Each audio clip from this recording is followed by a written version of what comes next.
Well, politics is back to church, and politicians have also returned to the use of the pulpit to settle political scores. And it's back to factory settings, with the political class defying a position taken by church leaders, barring them from using the churches to spread politics of division. Stephen Leto has more.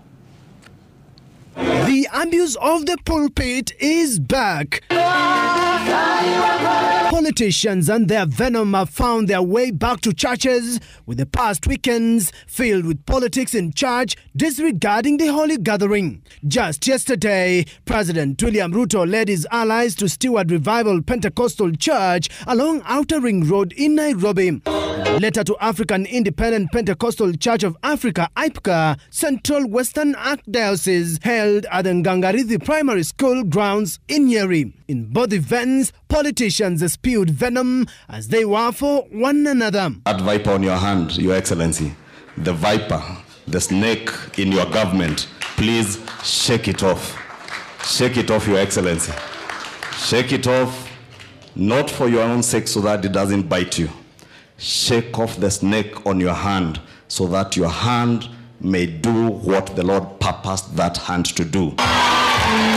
Similarly, his deputy Rigathi Gachagua was in a separate church in Baricho, Kirinyaga County, where he was accompanied by his political allies who used the pulpit to tear into his political enemies. Vile governor umesema, I am with you 100%. And why it I am.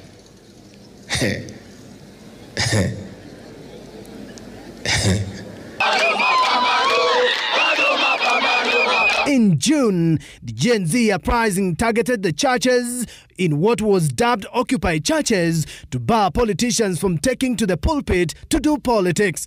The youth even dared the president in Nyahururu, turned up in numbers to occupy AIC Nyahururu Diocese to register their displeasure.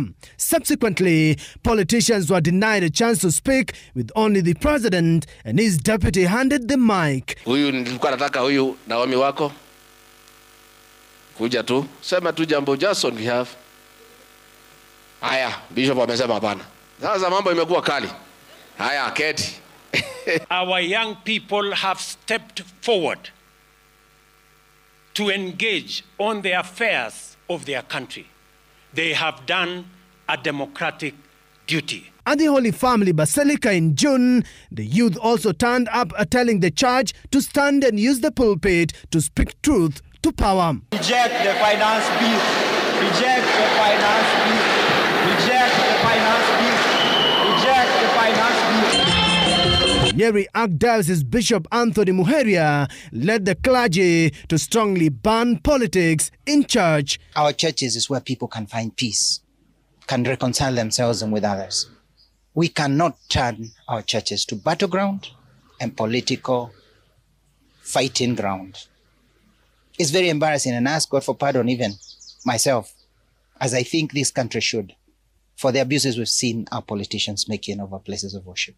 The places of worship belong to God, and we cannot turn our places of worship to marketplace. Inafika mahali sisi kama Wakenya tunamkosea heshima kama rais wetu. It appears now that the politicians are back to factory settings, with the church always having a ready crowd to listen to them, going their own pledge of ridding churches of politics. Stephen Leto, Citizen TV.